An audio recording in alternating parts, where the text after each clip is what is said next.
Good morning. It's our third day today, and ang itinerary namin is after mag-breakfast. Mag-breakfast kami dito sa La Estancia, and then we'll go for a city tour dito sa Puerto Vallarta. So ito yung La Estancia. Okay, pasok kami dito sa restaurant for breakfast. Ayan. Okay, sundan natin si ate sa aming table. So ito yung mga pagkain, same as yesterday. So ikot lang, kahit tingnan natin kung may bago. Ikot tayo mabilis. So fruits.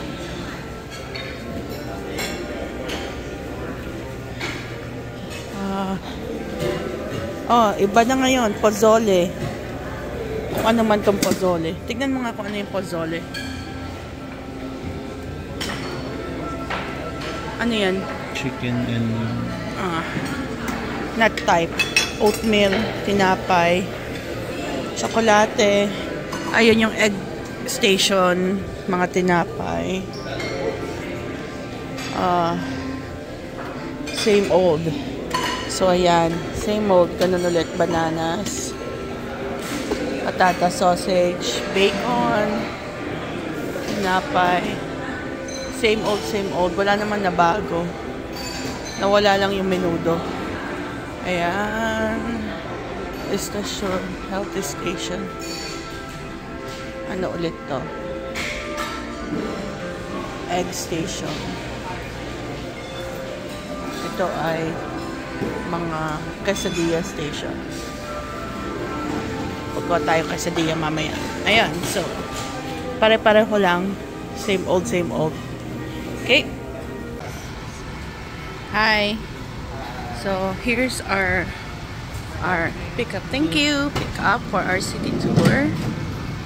Ayan, nandito kami. Kami yung una sumakay. Pick up ng... Good morning, family. Good morning. How are we doing? Good. Yan, nasa Artista Van. We're going to be going to other hotels to pick up more families, okay, guys? Sure. No problem. So for the meantime, enjoy the ride. Yan, so pipick up pa kami ng ibang mga pasahero. Hi, andito kami ngayon sa paggawa ng leather dito sa Puerto Vallarta. So ito yung papakita natin kung paano nila ginagawa. Ayan, so ito yung mga gumagawa ng mga tsinelas, sapatos, sandals. Ito yung mga ginagawa nila. Ayan. Tapos, ayan yung mga tsinelas. Ayan. So, ito yung paggawa niya ng... It's by hand. Gumagawa siya ng sandals. Isa-isa nila inilalagay. Ayan o, pinapasok kasi isa-isa. Ayan. So, ito yung mga nagawa nila. Lahat to usually, well, lahat to by hand ginagawa. Handmade yung mga leather. Ayan. Ha? Free beer. Pacific. Ito daw yung, libre daw yung beer. Nakainom siya nito. Pakita mo yung beer. Tingnan natin. Yan. Okay, tapos tingnan natin kung anong meron pa dito.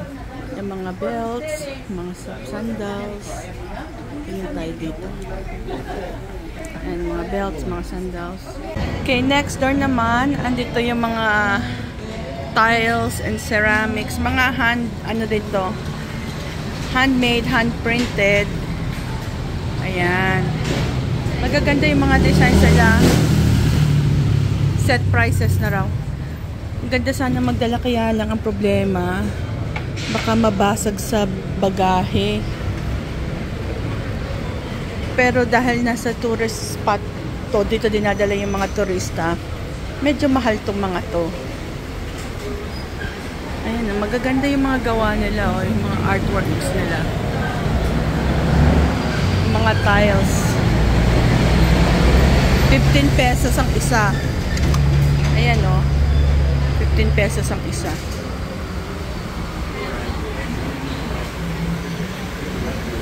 Ayan. para sa mga kutsara. Ito, nakabili ako nito last time sa 364 pesos.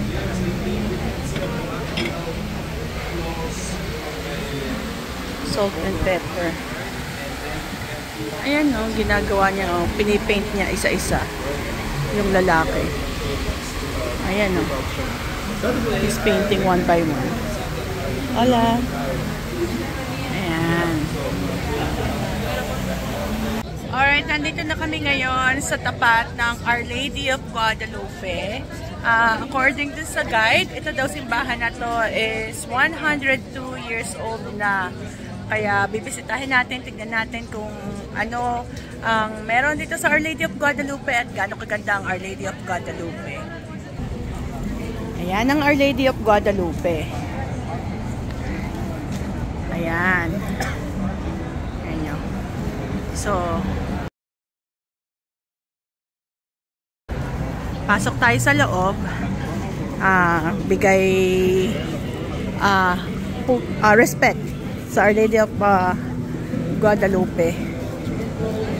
Let's see, and say a little prayer sa Our Lady of Guadalupe na sana ay patnubayan tayo sa lahat ng oras, gabayan at ilayo sa mga kapahamakan at kasamaan dito sa mundo. Ayan. Pasok tayo dito. Hawak mo ng pala.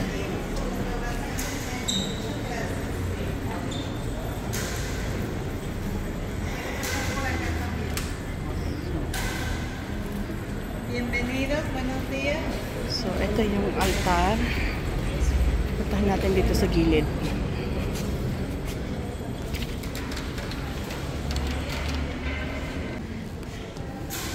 Ito. Sana may pangalan. At para malaman natin kung sino itong mga santo na nandito. By the way, ito pala sa likod ng simbahan ay ang eskwelahan. Sabi ng guide, yung eskwelahan daw dito Lunes hanggang Biyernes alas 8 hanggang alas 12:30 lamang ang kanilang klase. So, Monday to Friday, 8 until 12:30. Kaya matatapos na yung klase niya. Baka yun ay para lang sa elementary or elementary. Ito.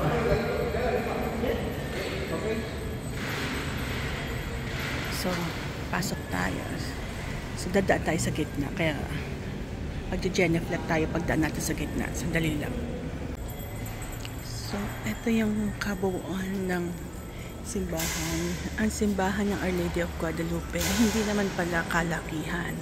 Sakto lang.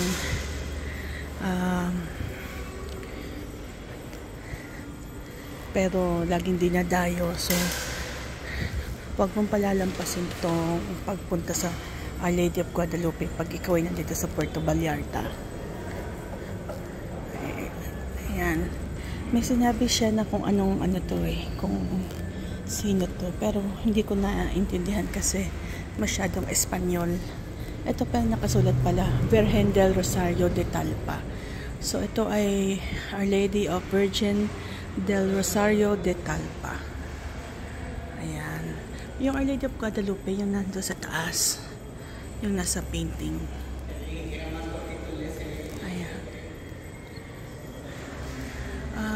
By the way, a little history dito sa Mexico. Ang Mexico, fiesta pala or feast or Mexican Day or kung ano man yung Independence Day nila. Hindi siya 5 de Mayo. Nasa September daw yung kanilang feast day or Independence Day. Hindi ko lang nakuha kung anong September. Kaya sa labas ayos-ayos na sila naglalagay na sila ng iba't ibang banderitas. Yung kulay puti, pula, berde, yung kulay ng Mexico. Ayan.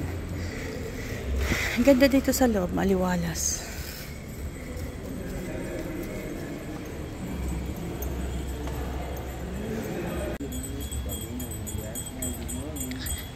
Parroquia de Nuestra Señora de Guadalupe. Lunes hanggang Monday to Friday 7 and then 12 and then 7. So mamayang 12 meron mas Angelus. Okay, so ngayon katatapos lang natin, kagagaling lang natin sa loob ng Our Lady of Guadalupe Parish. Tatawid tayo, punta tayo dito sa ano nga tawag dyan? Plaza. Sa plaza nila. Sandali lang. Okay, sandali lang. Okay, aside sa Pilipinas, well, nung nagpunta kami sa Bali, at saka dito, nandito sa Mexico ngayon, nararamdaman ko yung pawis ko, tumutulo sa likod. As in, talagang gumuguhit. Ramdam ko yung guhit ng pawis sa likod. So ngayon, magta-try tayo ng ice cream. Sabi, ito daw ang must try ice cream dito sa Puerto Vallarta. Tikman natin yung ice cream nila. So, ito, kain kami ng popsicle. Sa akin ay mango.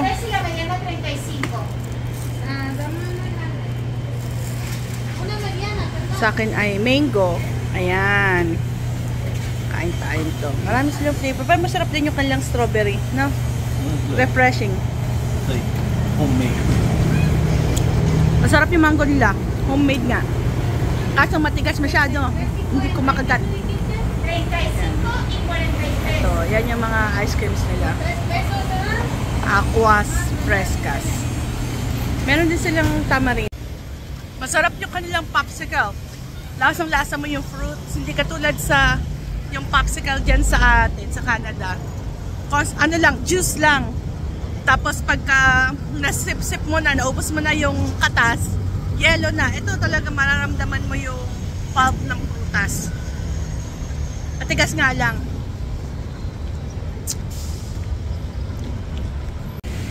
Ito, dito tayo sa plaza ngayon. Pa-picture tayo sa sign ng Puerto Vallarta. Tapos, may mga nagtitinda ng tuba. Pero yung tuba dito daw, walang halong alak. Hindi katulad sa atin na lambanog. So, bibili tayo mamaya, titikman natin. Pag naubos natin itong ating, ayan o, nakalagay yung tuba. Titikman natin yung tuba na nila mamaya. Pagka naubos na itong ating ice cream. Tapos na tayo. Doon sa may sign ng Puerto. Ito yung sign ng Puerto. Papa-picture tayo dyan. How much is it? Medium 30, big one 50. Just the medium size, medium size? yeah. Is that gonna be cold? It's very cold. Yeah, okay. Very cold. Try it. So, ito yung tuba nila. Tikman natin. It's 30 daw. Pásala, amigo. Tiene que probar. So, what's inside? What's the, yeah. Apple and pieces of walnut. Oh, okay. Apple and pieces of walnuts. Okay, good. Hold on.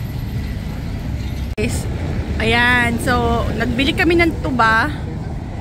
Refreshing. Itong tuba nila, walang samang alcohol. Ano lang siya. From the palm tree sa atin, ganyan. Sa atin kasi lambanog, may halong alak. Ito ba? Ito hindi. Meron apple at saka pecan.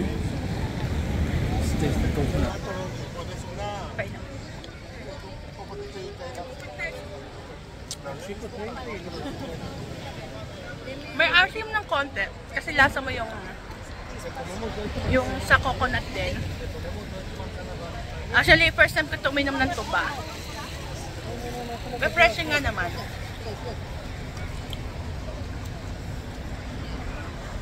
Tsaka nakatulong yung may nakakagat ka na pecan pieces at saka apple. Nandito tayo sa ating next stop, ang Jewelry Damian. Ito daw ay paggawaan daw ng mga alahas, ng mga silver na jewelry. Yan. So, papasok tayo sa loob. Ay, sarap malamig dito sa loob. Ayan. Mga lahas made of silver. Pero ako naman ay hindi mahilig sa mga silver. Kaya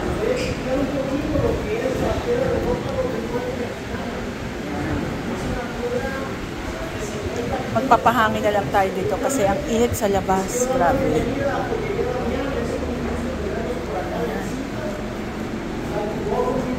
Amiga, venga, habla español. Spanish. You give you some information about the discount, the minerales in the soil. Y es una roca sedimentaria. Es su forma natural como se encuentra en la mina. Sí, lo que es que... Ito yung sinusuot ni Hart. Kaso gold yung sa kanya. Ayan, silver. Okay, so andito kami ngayon. Magla-lunch kami. So ito yung menu. Mamimili kami kung anong gusto namin kainin. Ito guys. So may platter, isda, snapper, bacon. Tapos meat fish.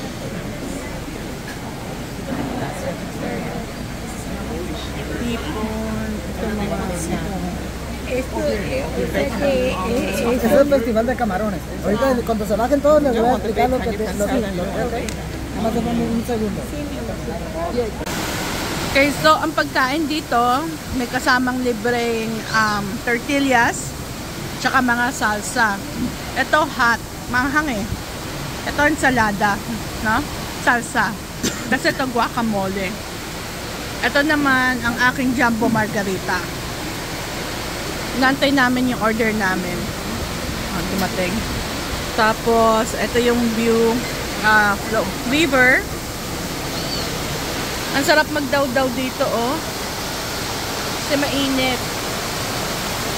Diba? Ang ganda ng view. Naalala ko yung sa Bohol, doon sa Lobok River. Parang yun doon. Hindi nga lang tayo umaandar. Ayan. Okay, ito na yung dumating na yung order namin. So, umorder ako ng shrimp fajita. Sa Mike naman mahi-mahi. Ayan. Tapos ito pa rin yung tortilla namin. At ito ang fajitas. Gitna. Ayan.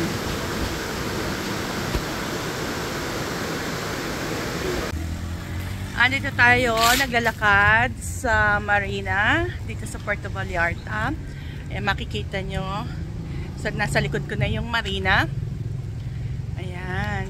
So, tingnan natin kung anong meron dito sa marina. Ayan, makikita nyo yung lighthouse. Ayan yatang lighthouse. Pwedeng, restaurant siguro yan sa taas. Pwedeng kainan. Ayan.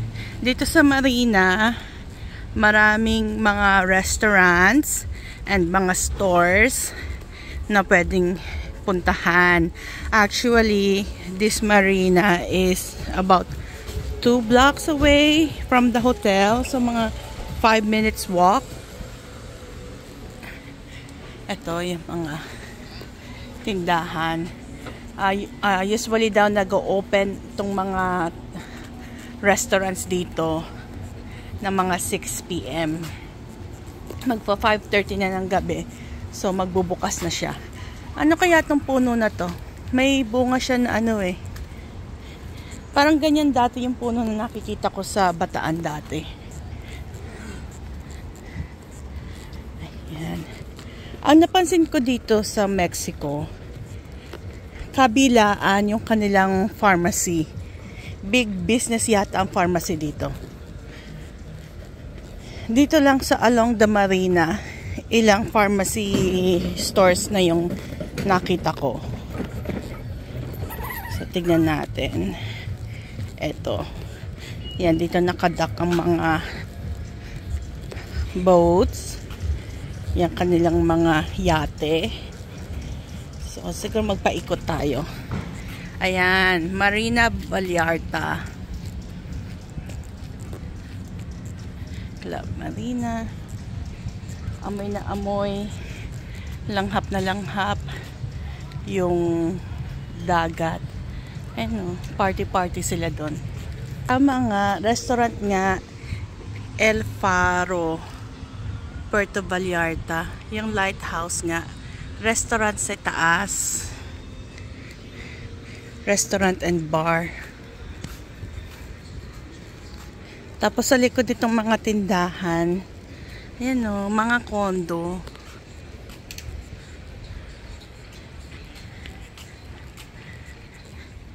Mga kondo nakatira dyan, siguro usually mga expat na nakatira dyan. O ito o, kami diba, parang 10 steps away lang yung yung pharmacy. Ito pharmacy na naman. Yung baliktaran eh.